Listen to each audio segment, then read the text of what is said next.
Welcome to the House of Hammer, built by the nation, for the nation. Welcome to Raider Nation News today. For those that don't know, I'm your host and your resident tribal chief, your forever tribal chief. So do me a favor.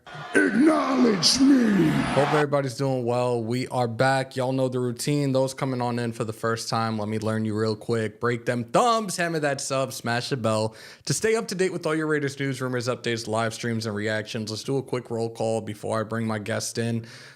Chris for Raiders, what's good? Big Mo, I'm waiting. Oakland Raider, what's good? Manny, salute. Redbone, salute. Fitzy was good. Hammer, been a while. Raider Nation for life. Salute, my guy. Let me make sure that we got this working. Yes, we do. We shouldn't have any problems tonight. Lisa, good to see you back. Thank you. And thank you for those that have been reaching out for the last couple of weeks. We're good. We're good. Omni, what's good? Is it Hammer time? Yep. Johnny Kicknuts, one of the dopest names in the nation. What's good? Garel, what's up? Adam, what's good? DeMarcus Webb, what's good, man? Back at it like a crack addict, was good. DeMokes, was good, my brother. Assassin, was good. Mark Salter, Mark Hughes. YouTube, he finished the story. What's up, Hammer? What's good? We are going to talk about that at some point tonight. Kuma Kong, finally, Hammer time. Appreciate you. Cyan, what's good? Omni, news today, the speculation to deal with. Hammer, what is up? What is good? 07 Hog Dog, what's up, my guy? So without any further ado, let me bring my guest on. We've had him on several times before I went away, before I disappeared. And again, 1,000 apologies. And tell everybody to come on back. We're 108 away from 9K. But without any further ado, let me bring my guy in. Let me take my ugly ass off the screen for a second. Joe Arrigo, Franchise Sports Media, what's good, bro? Man, good to see your face. Even though I've seen you a couple times, good to be back. I'm glad it's Hammer time. And yeah, you can leave Lisa's picture up there because she had a little sexy face on there. That needs to go away. There we go. Dan, what's good, man? Salute. The Redbone was definitely upon us. I actually didn't see it. A lot of people have been asking me to. I did not see it. I don't know, man. Like, it was super dark and super cloudy here for a minute, so that was probably the time it was out, but I didn't even bother to go outside. Like, I saw it when I was a kid, single-digit kid, so I remember it then, so it's like, you see it once, I don't think I need to see it again. It is what it is. But let's get this rundown screen going. If it wants to pop up, there we go. And let's get right into it around the NFL. Late yesterday afternoon, the news broke. Adam Schefter of ESPN was the first one to put it out there anyways. No diddy. Ex-Texas Longhorns defensive lineman Tandre Sweat was arrested for DWI. Former Texas defensive lineman Tandre Sweat, the 2023 Big 12 Defensive Player of the Year and Outland Trophy winner, was booked into jail after an arrest for driving while intoxicated. Sweat, 22, was booked Sunday afternoon in Travis County Jail, according to online records, after being arrested by Austin police. He faces a Class B misdemeanor, which in Texas carries a fine up to $2,000 and 180 days in jail. Austin police responded to a crash between an SUV and a sedan at 4:41 in the morning Sunday on Interstate 35. Sweat, who drove the SUV, was arrested for the DWI, while the driver of the sedan left the scene on foot immediately after the crash. Sweat was released from jail after posting bond. His attorney declined to comment on the incident when asked. 6'4", 362-pound defensive tackle is third ranked right now on Mel Kiper's board for interior defensive linemen, behind Byron Murphy, fellow Texas alum, and Braden Fisk out of Florida State. He had 2 sacks last year, 8 tackles for a loss, 7 quarterback hurries, 4 pass breakups, and 45 total tackles last year. And also a touchdown in the bowl game, which I still makes me happy. Seeing a big man of his size, no diddy, scoring a touchdown like that in a bowl game was just incredibly insane. And at this point in time, I'm thinking about this because we go backwards to last year. One dude was playing Fast and Furious in Jalen Carter, and me, knowing our circumstances with us being in Vegas and what's transpired in the past, I do believe his draft stock is probably going to drop a little bit. Is this a guy that we no longer have interest in, Joe? You know, you you go by history, and especially what Henry did. Um,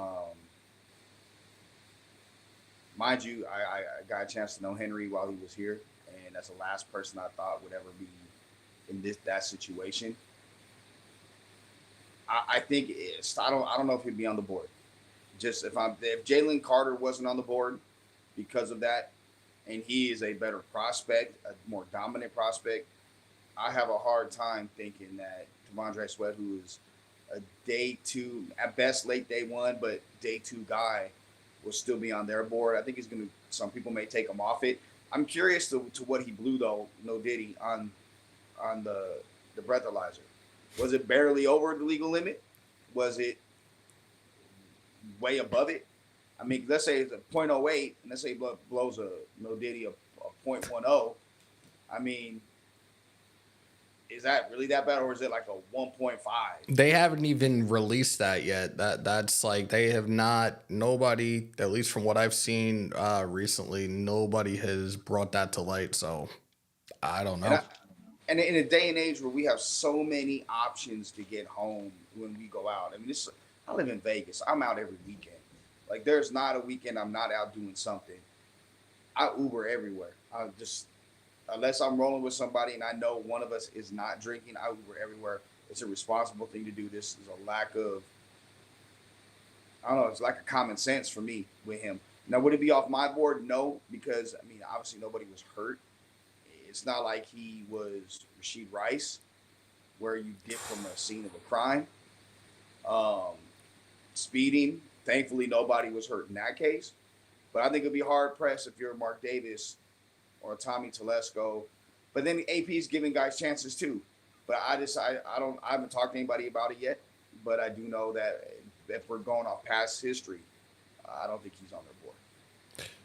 We got to give this some time. The story is still continuing to develop, guys. Like, again, this broke yesterday.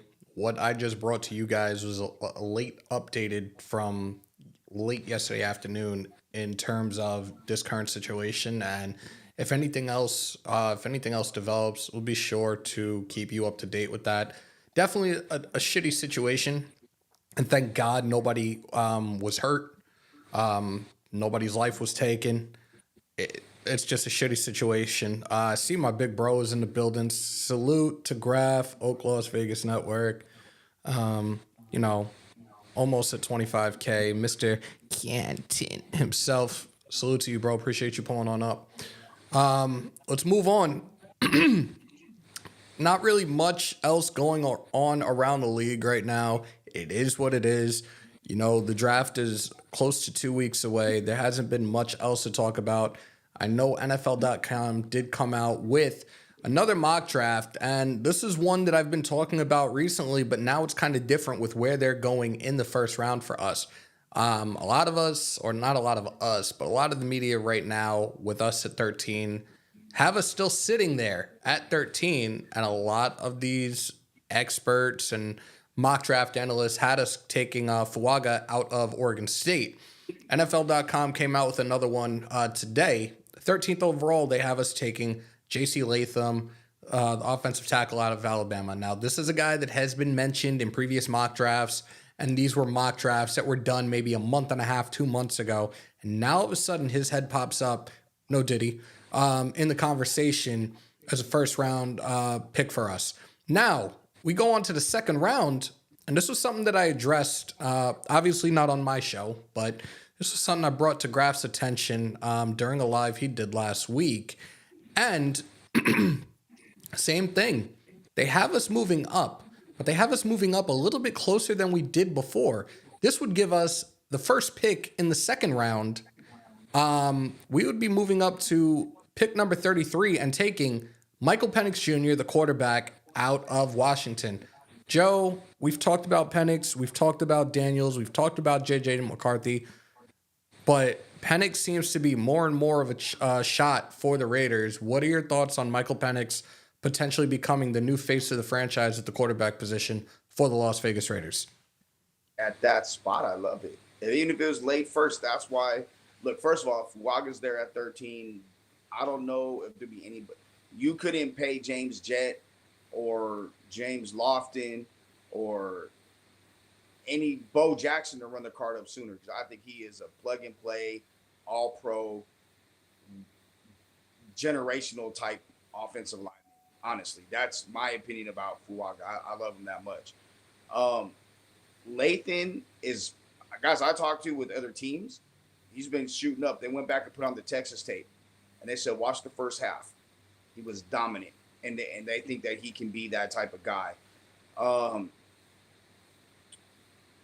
With Penix at 13 is too high to me, and I made that clear. Just because you're coming off, he has in 6 years of college, the 2 ACLs and then the 2 arm injuries, all season-ending injuries. For me, late first round, early second round for him, that's perfect. That's ideal. And that even gives him a chance. Again, I'm all for a guy sitting for a year and really learning, and then being able to come in, or if it becomes being a shitty season where everything goes off the rails, which I don't think would happen. That would be the time you put him in. Say, okay, let's get him in the last couple of games to see what he got, see what he has, and see some progression. But late first, early second round. But to me, again, I think the biggest problem is going to be for any type of movement, because, and I wouldn't say this considering the source. Antonio Brown, of all people, last week put something out and said that the Raiders and Patriots are talking about a potential trade. I'm not AB's been right about a lot of things. Stephon Diggs to the Texans most recently, where he had it days before Shefty and anybody else. So I would just keep special attention, but I have a heart. But then the reality and the realistic comes into play. With only 8 picks, it's hard to move up to get into that range. That's where a trade back to accumulate picks to move back up comes into play. But to answer your question shortly, Penix, first pick of the second round, I'm all for that. I wouldn't mind it, because I know a lot of other content creators and a lot of other analysts have talked about potentially, if Penix isn't the guy, then going after somebody like Spencer Rattler. I'm telling you now, if we get Spencer Rattler, I'm going to fly off the hinges quick, fast, and in a hurry. And you guys are going to see a side of me that you've never seen before. Like, I will legit lose my shit if something like that happens. Like, he is definitely not a guy. Kind of like Roman Reigns seeing Seth Rollins. Say it again? Kind of like Roman Reigns seeing Seth Rollins. Yeah, pretty much. Pretty much. Like, this is a guy that I did watch throughout college. Even when he was at Oklahoma, got benched for Caleb Williams and, like, just took his ball and went to South Carolina. Like, that's not a guy I want in my organization. Absolutely not. Absolutely not. Let me see if I'm missing anything up here. Chris Sims and Mimicon's projected the Raiders taking McCarthy at 13 tonight. He's not going to be there at 13. I'll tell you right now. You have a lot of these other teams in front of us looking to get quarterbacks. You have some of these teams that are looking. We've seen these projections a lot. At least, look, I've been away, but I'm still keeping an eye on certain things. Some of these teams, including the Minnesota Vikings, doing a deal with the Chargers at number 5 to get their quarterback, and that quarterback seems to be J.J. McCarthy. He is a hot commodity right now. The Giants also have been there. They're at 6. They've talked about J.J. McCarthy potentially replacing Daniel Jones. They can get out of that contract after this season. A lot of different things, a lot of different weird, scary scenarios right now, and this is why I'm at the point it's like, I don't believe we trade up. Last resort is going to be Penix, and if it's not Penix, if we're not getting Daniels, if we're not getting McCarthy, if we're not getting Bo Nix, then we go plan D. And if plan D is not there, no Diddy. I'm not going for a quarterback in this draft if we don't get one of those guys. I'll tell you right now. Nah, see, I disagree with that. Now, I'm all for it if you're at 13 and you take, let's say Fuaga is there, you take him. And Penix goes, someone moves up in the late round 1 to take him. I'm all for that pick in the second round, moving back a little and taking Jordan Travis. Look, he's coming off a broken leg. It's not nerve damage. It's not ligament damage. And this is a guy who was probably a top 2 Heisman finalist and put on the tape before he got hurt. I don't know if there was a quarterback in college football. I'm the biggest Caleb Williams supporter. I'm a Caleb Williams apologist. I got no problem saying it. There wasn't a quarterback playing better in college football than Jordan Travis before he got hurt. And I said that with Jay being close to me. That's just the reality of it. Florida State didn't get into the college football playoffs because Jordan Travis was out and the quarterback position was straight basura without him for that team. Straight up. Jordan Travis coming in for a year and learning, again, like sitting that year, letting that leg fully heal, seeing the type of, getting him ready in that environment, get him with Getsy for that year, assuming Getsy is there for more than a year, which I think every Raider fan wants to have happen, especially if they're performing well. You have him. Now you're in a position to say, okay, we got a young guy that we can go, that doesn't have an injury history. He doesn't have Penix's injury history. He's not Bo Nix, who's soft as drugstore cotton in cat shit combined. He's not, you don't have to give up the farm to get him. He literally is sitting right there. And from everything I heard, he's a guy that teams are starting to fall in love with. Then leave Travis as the last resort then if we don't get one of these other four guys realistically. Like, salute to Little Tiger. He said if Jaden falls, I guess the third overall pick, do we pull the trigger with New England?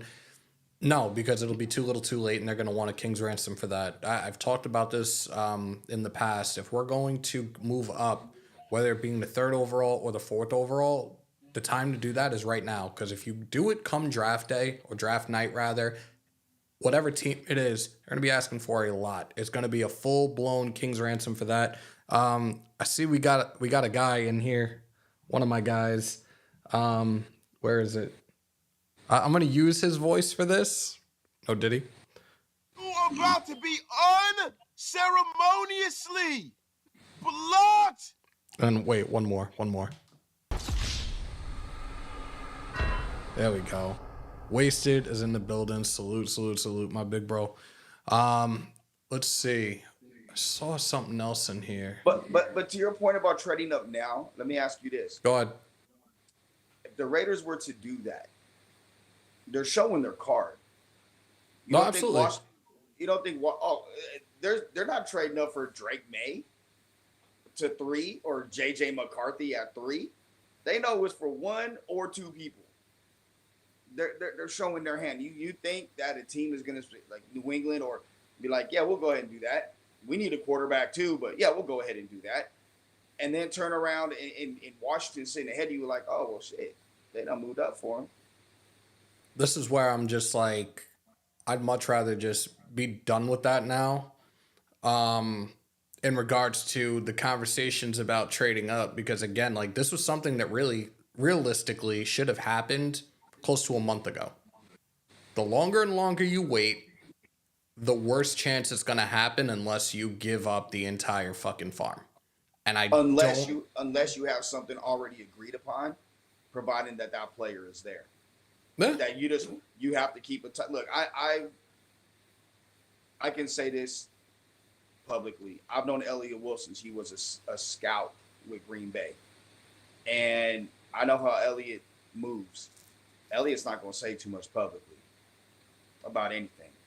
He's going to keep it quiet, and Tom Telesco will keep things quiet too. You never know with that. There could be something that's already there that they're just not saying anything about, that they have between them an agreement, and both organizations won't leak it for the sake of, 1, the fan base, and 2, because now that I mean, at the end of the day, who wants that leaked right now anyway, other than fans? Adam Sweeney said, unless we get everything we need this year and a QB next year and see what Aiden can do. I've said this time and time again. It's not an insult. It's not a knock. It's just a fact of life. Aiden O'Connell is a backup quarterback at best, and it's no disrespect. I've said this from the time we drafted him last year in the 4th round. Gardner Minshew's there. I don't know how I feel about that. We know he's competitive. We know he's one of those dudes that hates to lose. But O'Connell's not it. Yes, we're going to have him here for another 3 years. It doesn't make any sense to cut him. He's only, a little over $1 million a year on average for the next 3 years? We're not going to cut him, but he's not it. If his number is called up, God forbid our starting quarterback goes down, then get to work. And a lot of people have said that he's in Henderson now. He's working out with the team during the offseason. That's great. It's his Continue, job. continue to hone your craft and develop your skill set and see what happens. But I don't think that he's necessarily the answer, let alone a starter, not just for us, but I don't see him being a starter in the NFL. And again, it's no disrespect in any way, shape, or form. I'm telling you guys, I'm giving you guys a reality check on what it is as it pertains to Aiden O'Connell. That's it. Like, don't you think? Like, let's take off. Like, let's think as a business person right now, right? If I'm paying someone $15 million guaranteed, 15, not 1.5, 15 million guaranteed,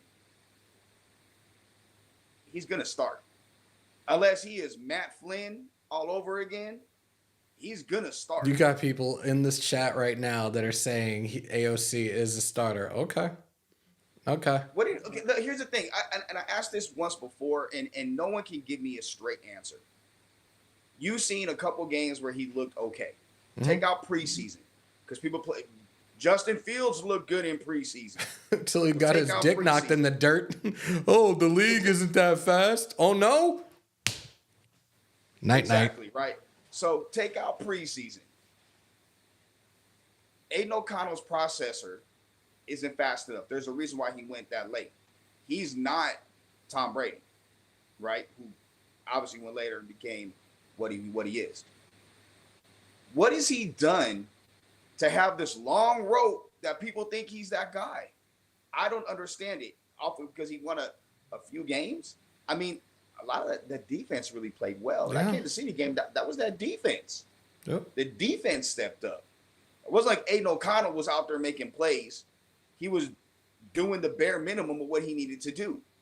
There's a reason why everybody and their mama, the Raiders included, are looking to upgrade the position, because they know. They're telling you what they think without saying what they think. It's like a woman that don't want you anymore. It could be your wife.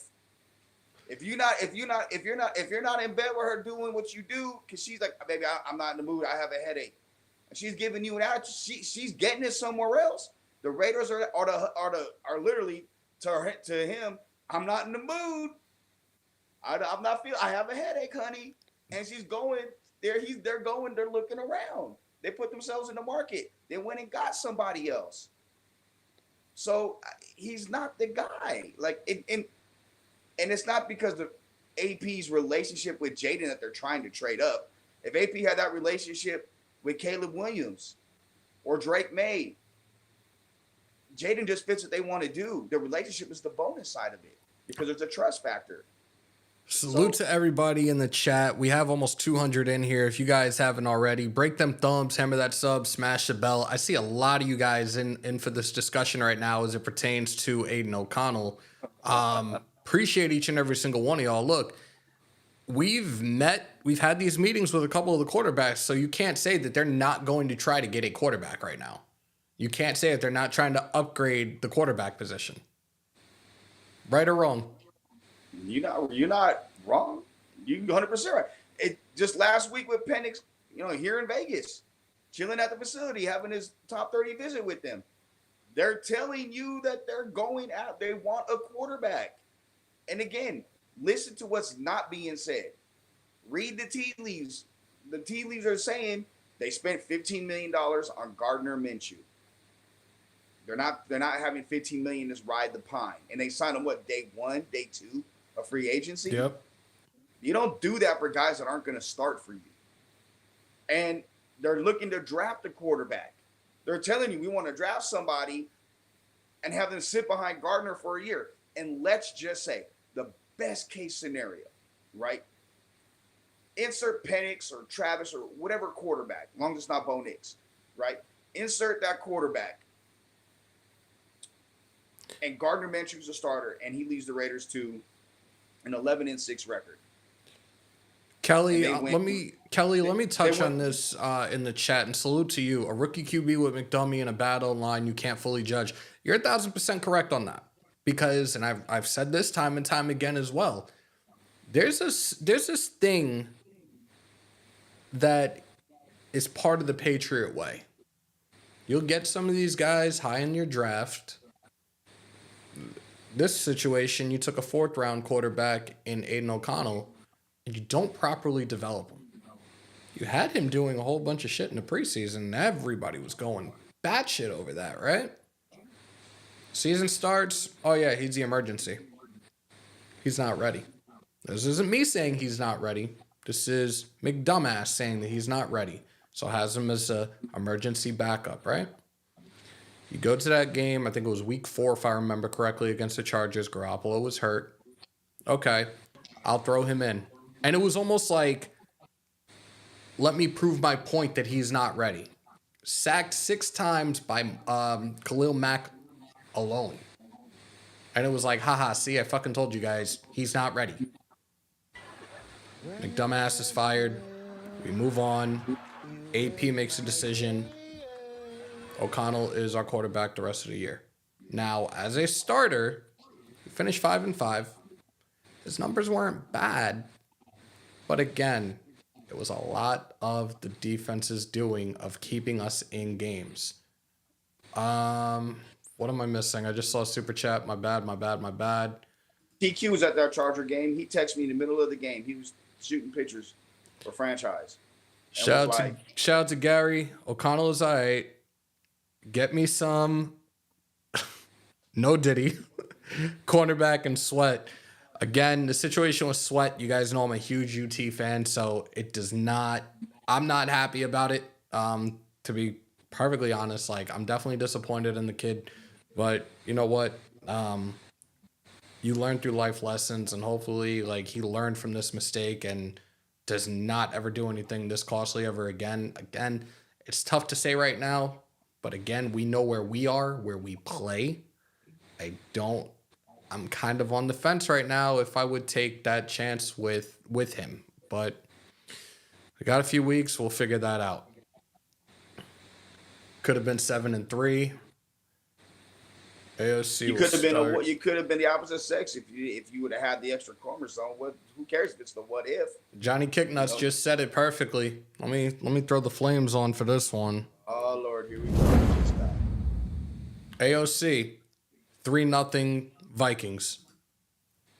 The defense rests, folks.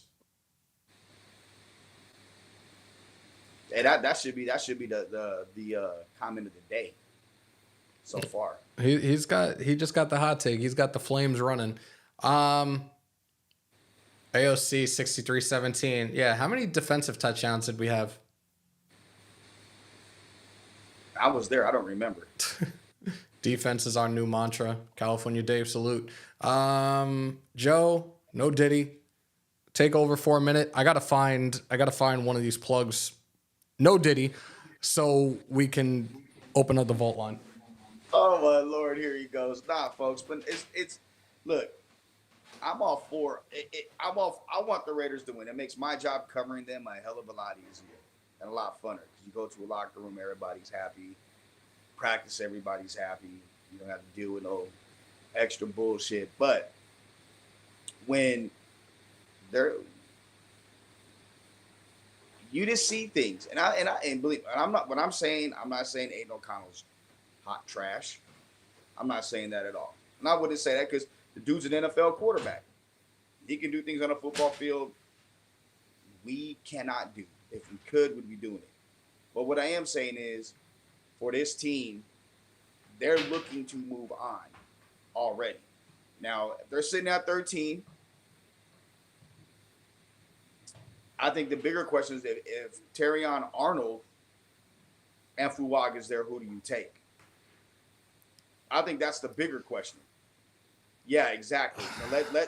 That's the bigger question because you get a corner who I think is the best corner in this class. And he's a guy that learned from one of the best. And he's done it against SEC competition. And he also played safety early on at Alabama. So there's some versatility there. Now you have him, Jack, Jacorian Bennett, Nate Hobbs. That's a good little foursome right there, no Diddy. Now, that's corner though. But a premier positions in the NFL. Quarterback, offensive tackle, and a rush linebacker, an edge. You don't pass them up if they're there. And Fuaga, from everybody I talk to, they think he's the guy as far as a plug-and-play offensive lineman. Him and Alt are the two best, and then there is a dip with the lineman. If you can get him, and he can kick inside the guard if need be, and he can be an all-pro at guard year one. They think that highly of him. This is the thing, though. I would much rather go with a solidified offensive lineman in this draft class than Fuaga, knowing that the cornerback class is incredibly deep, that we can get one of these guys in the 3rd or 4th round and be just perfectly fine. I agree. And that's the way I know. Like last week on the franchise podcast with TQ, myself, and Nasan Zaragoza, which we record every Tuesday night at the Foundation Room here in Las Vegas. So if you're in Vegas, pull up 6 p.m. Open invite to everybody. That's the discussion that we had. And out of the 3, I was the only one that took Fuaga if he was there. They took the corner.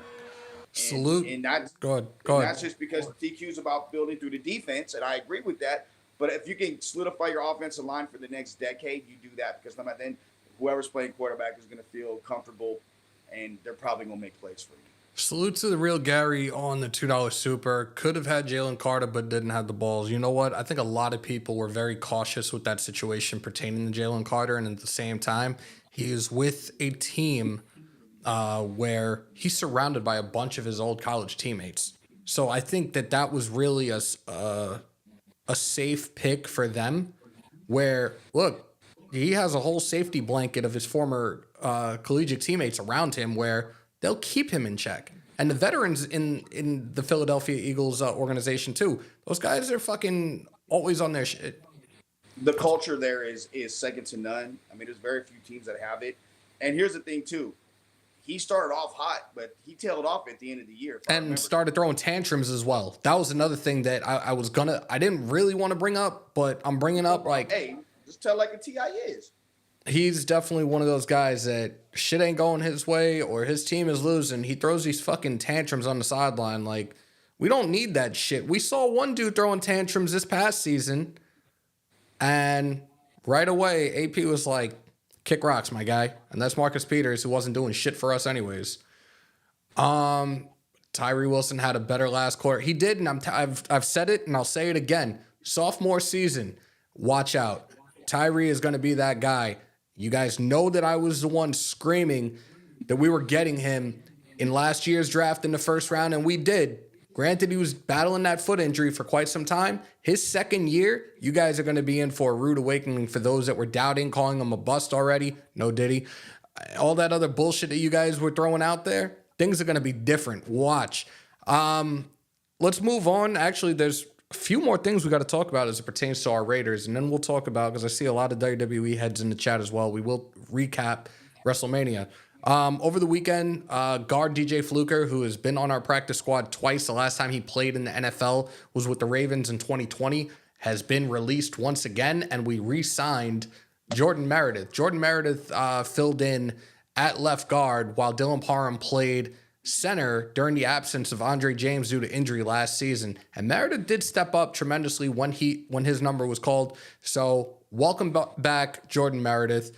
And last but not least, and this is one of those things where it's just like, dude, you're already starting, and we haven't even gotten into the start of the regular season yet. Homeboy is poking the bear, and that bear is Mad Max, former Raiders quarterback, and now going into his 2nd year with the Saints. Derek Carr was doing some little social media live the other day on IG, and had some comments that he made, including that he was excited. He's looking forward to playing our Las Vegas Raiders. For those that don't know, we have the Saints on our schedule in New Orleans this coming season. Whenever it happens, it happens. I might actually try to go to NOLA. First time I would ever be there. But here we go. This is what he had to say, end quote. "I'm looking forward to it. I cannot wait," Carr said before joking. "I'm going to try to start a fight with him and punch him." He's talking about Mad Max. "And then have the ref only see him throw the punch back. That's my goal."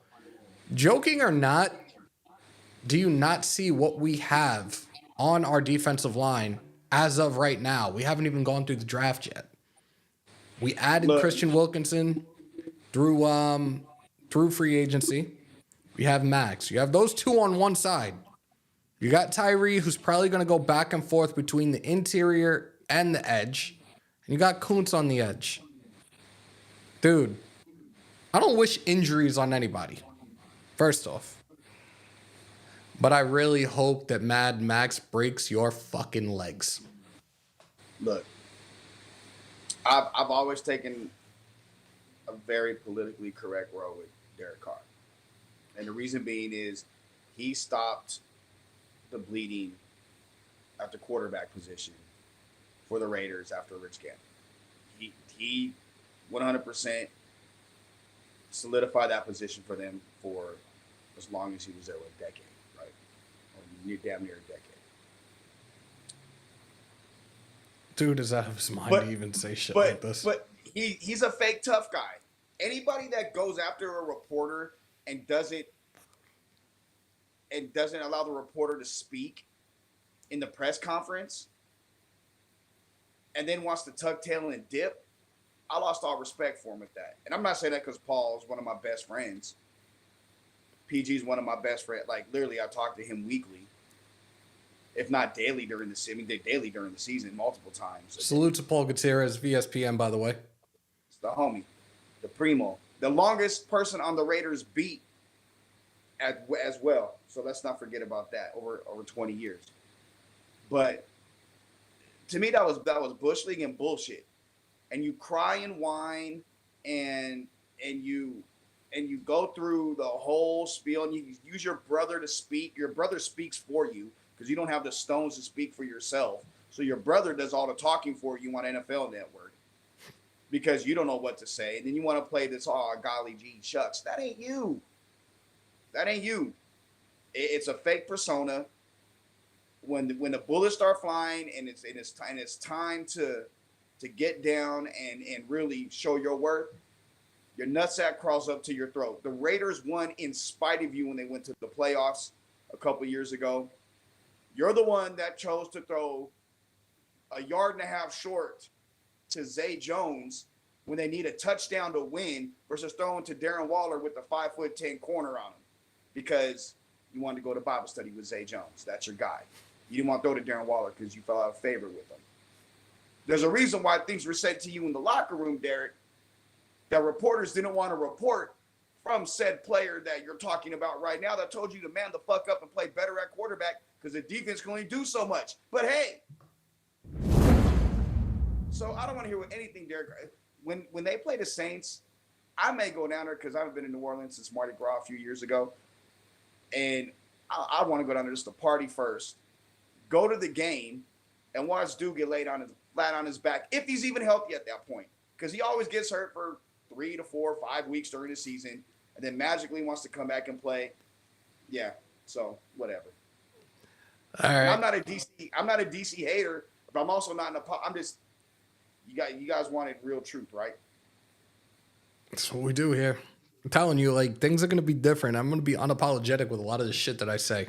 I really, there's going to be, we're going to get to that point where it's just going to be no fucks given. I'm not going to give a fuck. I'm really not. All right. You guys, a lot of you guys in the chat have been asking about it. WrestleMania, man. So for those that saw, and I did take it down, I was in Philly. I did not go to WrestleMania. I hung out with Fitz. I hung out with Samoan. Salute to my Usos.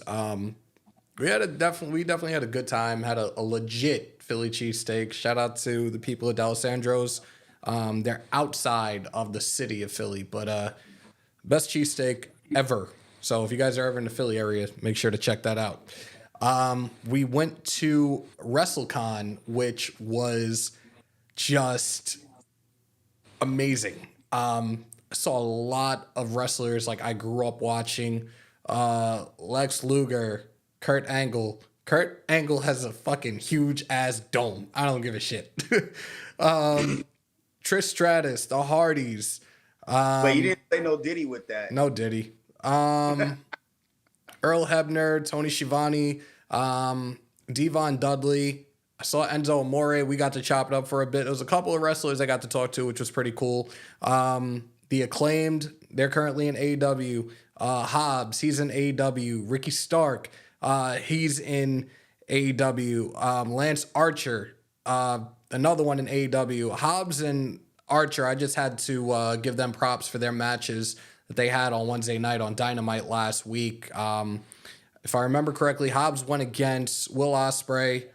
Lance Archer went against Daniel Bryanson, and it was Bryan Danielson rather, and it was they were both really solid matches for both of them. So I gave them their props. The Acclaimed, Max Caster actually grew up in the very next town over from where I grew up on Long Island, so it was like small world, and we were chopping it up for a bit.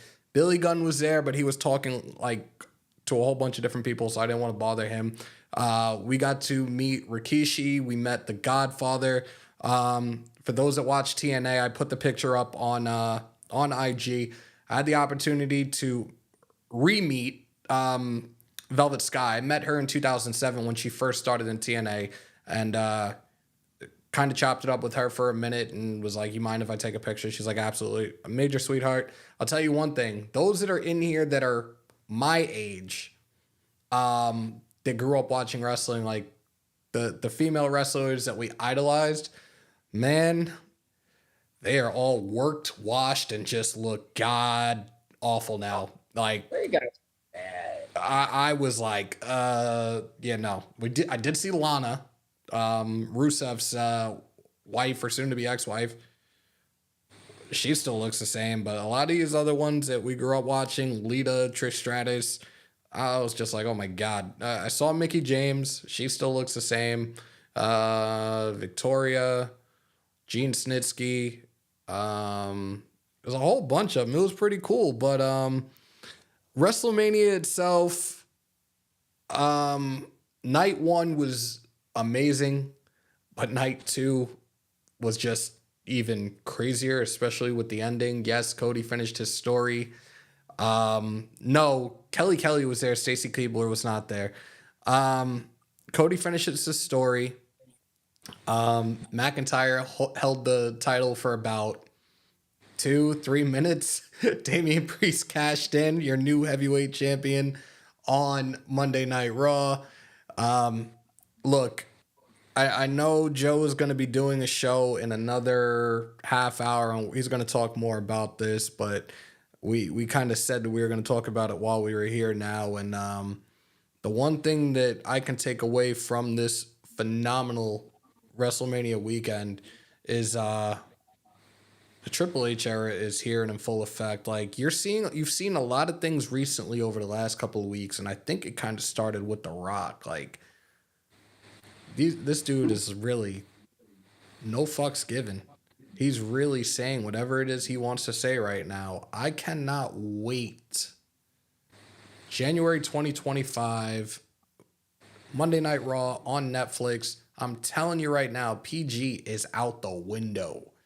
With a lot of the stuff that we're hearing from these superstars, it's insane right now. Joe, what do you think, man?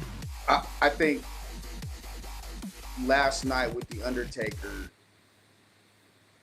sending The Rock to the depths of hell, with John Cena coming out taking care of Solo, it was the end of anything Vince McMahon era in the WWE. And it's not even sports entertainment now, it's back to wrestling. And that's a low-key business move that Triple H made that I couldn't be happier about. I'm going to say this on the show, which comes out with, we get busy in a half hour. I think Seth Rollins was the MVP of WrestleMania. He sacrificed his title, his health, and everything else to ensure that Cody Rhodes finished his story. He was the one person, you go back to February, I think it was 24th, on Raw or SmackDown, when he came out and said that he's the one person uniquely qualified to be his Shield. And what did he do? He came out to the Shield music, had the chair, and Like, as he gets back in the ring and as he's standing up, Roman sees the chair, looks at Seth, looks at Cody, then looks at Seth, and 10 years ago flashed right before his eyes again, just like at the Royal Rumble years ago. And that decision, that bit of Roman losing focus and taking his eyes and mind off of Cody was all Cody Rhodes needed to finish his story. And that was because of Seth Rollins, who has earned a break. I mean, him as a champion for almost a year. I mean, again, I can't thank him enough. He made that heavyweight title what it is now. And you know, you and I talked about it privately, but Damian Priest, what he said yesterday in his press conference, bro, like that's the standard now. Seth set the standard. And I'm glad Triple H mentioned that. Overall, man, look, it's something that today I'm still thinking about today, last night, today. I still can't, I thought last year's was good and not finishing the story. I thought it opened up a lot of possibilities. But now this year, with him finishing the story, it opens up a whole new era. And I'm anxious to see what this is, because with Triple H running things now, it's just him. Stephanie gets welcomed back in a role that was announced a few hours ago back on the board of directors with TKO. I'm excited with the future of the WWE and who potentially is not even just going to get called up from NXT, but who could be come over from AEW. I think right now, as it stands, like we all kind of know that really, like the new year as it pertains to the WWE, like the new league year, the new company year is tonight. Night after WrestleMania starts the whole new year for WrestleMania, after WrestleMania, and for the WWE. And I know I got it highlighted right here. Shout out to the resident meathead, Rob Cisneros. The Rock is at Raw. Curious of what goes down. Look, man, again, this is the start of something. We'll probably see some people make some appearances, some people that will be making debuts in the WWE tonight on Raw. So definitely stay tuned for that. Start time is actually about 2 hours from now for those that are on the East Coast. So I'm excited. I'm curious to see what happens tonight. We saw a lot of new entrances. Go ahead. What do you think is gonna? Well, if you could choose a storyline, what would a storyline be for you tonight? Like that gets started tonight. I think we're gonna end up seeing. We're probably gonna, and I don't want to see this. I'm not sure when the event in Scotland is, but until CM Punk is cleared, I feel like we're about to see something between Priest and McIntyre, as much as I don't want to see it. I'm very, very, like, I'm already over McIntyre. I really hope that they do not bring him back. And we talked about this off air, that was a Vince guy. I hope that they do not renew his contract and he can go to AEW for all I care, because I'm really tired of him. I'm tired of his gimmick. It's just old. It's washed. I'm done with it. LA Knight winning his first WrestleMania match over AJ Styles. I think that they're gonna have to make some moves and do some shaking and moving.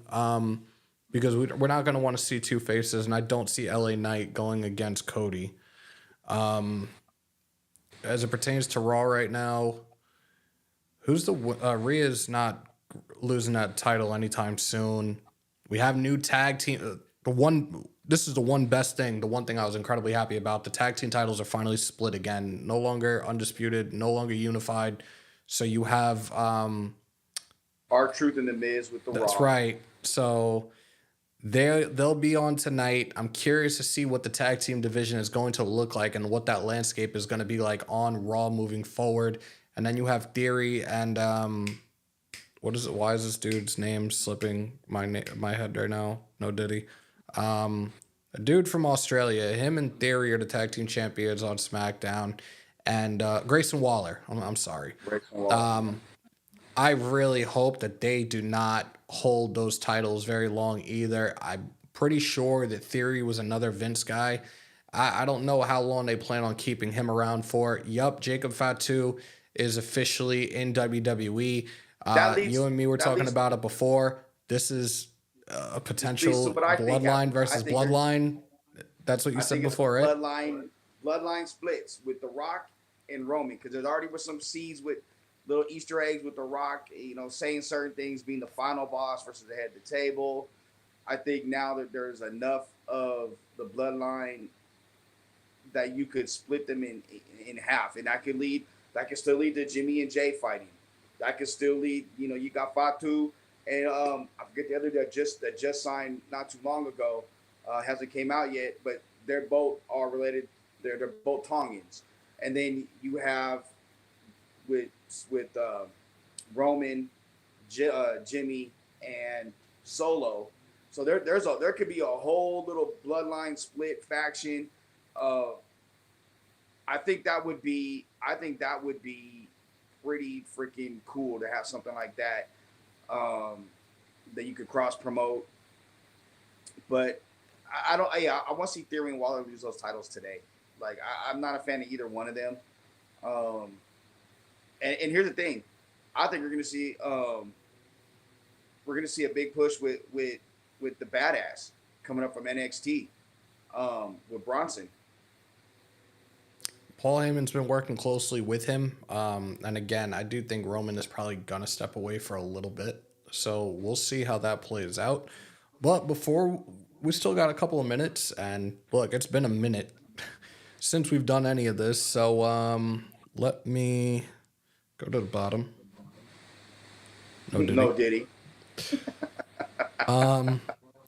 Let's get this going, guys. It's been a minute. You guys want to call on in, sound off on anything that we've talked about tonight, the Raiders, the latest with Tandre Sweat, WrestleMania. Vault line is open, guys. 347-471-0361. Appreciate all those that are in here right now. And if you haven't already, break them thumbs, hammer that sub, smash the bell. I quit watching wrestling around 87. Good God. You've missed a lot, bro. Hey, I ain't gonna lie, man. Like I started rewatching about 2.5, 3 years ago, and I had a lot to catch up on. And he stopped. Hug D stopped watching wrestling when I was a year old. That's just insane. I was 10. Damn, we're up. Oh, okay. This was from last month. All right. I'm pretty sure Do Not Disturb is off. So if you guys want to call in, the number is on the screen right there, 347-471-0361. See if I missed anybody in the chat. Oh. Ladies and gentlemen, our resident meathead, L.A. Rob. Yeah. Yeah. What's up, bro? What's up? Hey, what's up, man? Phil, I thought you got locked up in like Pandora's box or something. You've been away for a minute. Yeah. But glad to see you back, brother. We all missed you. Appreciate you, brother. I'm at work. So I got to make this quick. Last night was fantastic. I can't wait for what's going to be going on further in WWE. I agree with your co-host there that it's going to be a bloodline war. I can see it already. The question is as much as everybody likes The Rock, even when he tries to be the final boss and be the heel, people still like him, but they're going to try to get Roman to be the face, which I think could happen too. That's where I see Jacob Fatu. You see the Usos are going to split, of course. I'm just curious on what they're going to do with that storyline. It's going to be great. I disagree. I like Drew McIntyre. I hope he stays. I like heel Drew. I think it works. I think he gets his title back at Clash of the Castle, because in Scotland, so he's going to win it there. I'm kind of thinking the same thing with that, and I also think like if that ends up being the case, I think down the road, probably August, SummerSlam, we see Punk versus McIntyre for the title. Yeah, I see that. Also, with everything they've been saying, they've been dropping Brock Lesnar's name a lot. I think that they're bringing him back because I think that he got past all the allegations, and I think I know exactly who they'll team him against.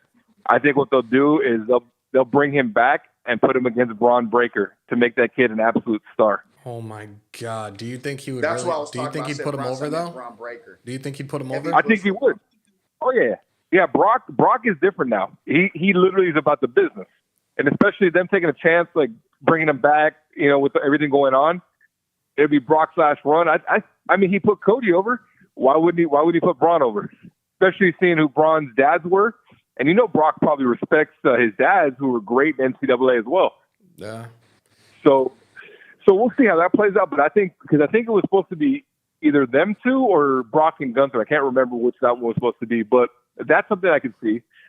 And then as far as Cody, what do you think they're going to do with Gunther now that he's not the Intercontinental Champion? Where is that someone that he's going to go after Cody? Is that going to be a storyline? Yeah, you know. Yeah, I can see that because Cody's the American, and then you know Gunther's got that whole European flair to him, so I can see that. Think a great throwback was think of like when Dusty was going against like Ivan Koloff and guys like that back in the day. So I think that might be something interesting. But and then as far as our beautiful Raiders go, sell the entire farm. I want the entire farm with a big price tag sent over to New England. And I need it done today. We need Jaden Daniels. Plain and simple. But what if Jaden's not there at 3 if you do it today? I keep seeing these now all of a sudden. I think it's incredibly funny because the mock drafts that I was doing about 2 months ago where I'm trading up with New England. Now all of a sudden everybody has the same fucking idea. Oh, the Raiders are going to trade at 3 and they're going to like, come on, man. Y'all are way too little too late. And I don't think at this point it's going to happen. If it does, I'd be ecstatic, but they're going to be asking for a hell of a lot more than what I originally offered. So we'll see. That's perfectly fine. I think too, though, I seen something today that made me laugh. If it happens, it'd be a turd in the punch bowl for the entire draft. The Bears are meeting with Marvin Harrison Jr. I know he's not going to go 1, but wouldn't that be a straight turd in the punch bowl for the entire draft? But they're also meeting with Xavier Worthy. So you think that they're going to trade up from 9 to like 4 and go with Marvin Harrison? No, but they could take him 1 overall and then trade up a little bit and get, say, like one of the other quarterbacks that stayed like maybe 6. Shit, that would be very, very interesting. Yeah, they met with Malik Neighbors too, though. So I mean, I think they're doing. That's true. I think there's a lot of moving parts in this draft, but I do feel we've been way too quiet. The Raiders have been way too quiet. I really feel something's going on behind the scenes. I'm not sure what yet, but I don't think we stay pat at 13. That's just my take. Rob, I know you said you're at work and always appreciate you calling in, bro. Much love to you. Appreciate the continued support, and we'll definitely be talking soon, bro. Definitely, brother. You guys take care. Have a great one. Yeah. Later, bro. Later. Shout out to our resident meathead, L.A. Rob. Again, vote line is open. You guys see it on the bottom of the screen, 347-471-0361. We'll take 1, maybe 2 more calls before we wrap it up. Joe has a show. Then I got to get over to the studio. I got to jump in and get going. And you're going to have the invite. I'm going to send you the link if you want to hop in. Everybody can just hop on over. Hammer can put it up here. Franchise Sports Media's YouTube page. All right, bro. I'll see you in a bit. All right. Look, there I am. Let me get back to this chat real quick. Daniel, I appreciate you, man. Daniel Kim, salute. Happy birthday to Martin. Happy belated birthday to my neighbor across the pond. Much love, man. Many, many more. Sorry. The deepest hurted fan, not by far, but I've been on the 70s because I lived in Oakland area. Okay. Franchise Sports Media. He's going to be live in another 15 minutes, and I'm going to join for a little bit as well. I'm not sure, Raider J, because I didn't hear anything about him. But if nobody wants to call in, we can wrap it up. You guys see in the top right corner, we are 105 away from 9K. So tell anyone that you know. Tell your mom, tell your brother, tell your sister, tell your uncle. Tell them all, man. No, we got another caller. Raider Nation News today. What's your name? Where you calling from? Hug D's, Idaho. What's up, brother? How are you? Hey, what's going on, Hammer? Good to hear your voice. Good to see you on YouTube. Just wanted to call in, talk a little bit about our current situation, where we're at Raider-wise. I don't know much about, wrestling. Like I told you, 87, I quit watching. So in terms of AO, man, I get your co-host point in regards to what he's done so far in the year, but you kind of have to look at the kid's whole repertoire. I mean, 8-string walk-on at Purdue, earns the starting spot last 2 years, puts up Drew Brees better numbers at Purdue, obviously comes in fourth. He's thrown in with an interim OC, an interim head coach, a lot of turmoil. That first game against Khalil Mack, I think he didn't even play the whole game. He played, 2-3 quarters? And, I mean, the O-line didn't give him much help either. He's back there. He's obviously not making the progressions he needs to make because he's been thrown in and not given starting snaps the whole time. So I'm not pushing for him. I'm not an AOC homer. But at the same time, I think we have to give him a little bit of just, hey, man, show what you can show. And if you end up being that guy, be that guy. Do I think that takes us away from not drafting a quarterback early?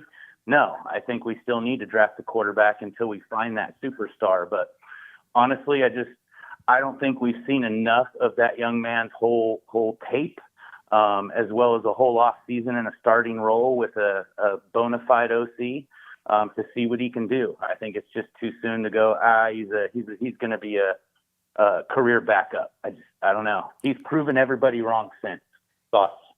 There's one thing that I'm kind of, just as you were talking about this, kind of clicked with me, and I really hope that you guys don't take this the wrong way, but if you do, sorry about your damn luck. It's just kind of funny. It's kind of funny that we signed a quarterback in Gardner Minshew on a 2-year deal, right? Yeah. We have a certain running back that's no longer here as well. And from things that I've heard, from what I understand, the GM played a role in that, in terms of pretty much saying that he was not going to trade up for a quarterback. So you might as well just go whoever's offering you the best contract. Are we really, is Tom Telesco, the Raiders organization, betting on Gardner Minshew for the next 2 years? Are we waiting another 2 years to get our quarterback? Or are they behind closed doors right now, making calls, plotting, trying to figure out what quarterback can we ultimately get? Honestly, I think the Minshew pickup, 2 years, $15 million, that's going rate for a second string backup quarterback. And when all you have in that quarterback building after you pretty much cleared it out with Hoyer and Jimmy getting tossed, is AO, you need some sort of backup quarterback there. So I don't think them picking him up early was a sign that, oh yeah, we're going to stick with Gardner Minshew, or AO is going to be our starter and Minshew's just going to run the backup role, or vice versa. I still think they're planning for backup contingencies, but at the same time looking towards the draft to see who they might pick up out of these top 6. We shall see, man. 2 weeks away. Yeah. We'll see what happens. I'm just kind of just clicked with me just now, and I'm like, what are we doing? What are we doing right now? Because I've said it before. If we were going to trade up, we should have done it weeks ago. The longer we've waited, the closer we get to the draft, whatever team we're looking to potentially trade up with to get our quarterback of the future, they're going to be asking for a hell of a lot more than what they would have been willing to take last month. Well, we've heard of discussions that we've had with other teams, right, in terms of trying to trade up in the lower part of the first so they can maybe combine picks to get up taller. I know we've had conversation with some of those other teams to see what they're willing to take. And who's to say whether or not, there was some sort of agreement or offer. But when you play it on draft day, things tend to happen based on how players and potential draft players fall within the ranking as people are picking. So there's also a lot to be said for them waiting until draft day to go, maybe our best bet is to do most of the moving right before we need to have that happen. So I think it's all speculation at this point, right? We're just trying to see what's going on. But I honestly think that there's definitely a plan. Telesco isn't sitting there twiddling his thumbs with AP frickin', playing quarters on his desk and drinking beers. They're figuring stuff out. So it ought to be fun to watch. And I think we'll find out on draft day. I don't think we'll hear about it before then. Again, we just gotta wait and see what happens. Like, as we get closer now and I'm thinking about it, like, I'm a little nervous.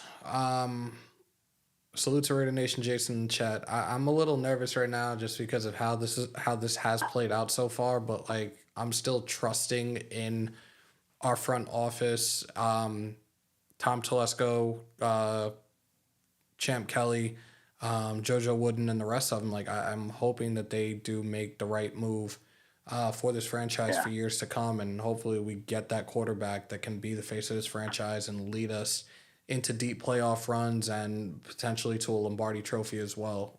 John, as always, man, I appreciate the call. Happy to be back.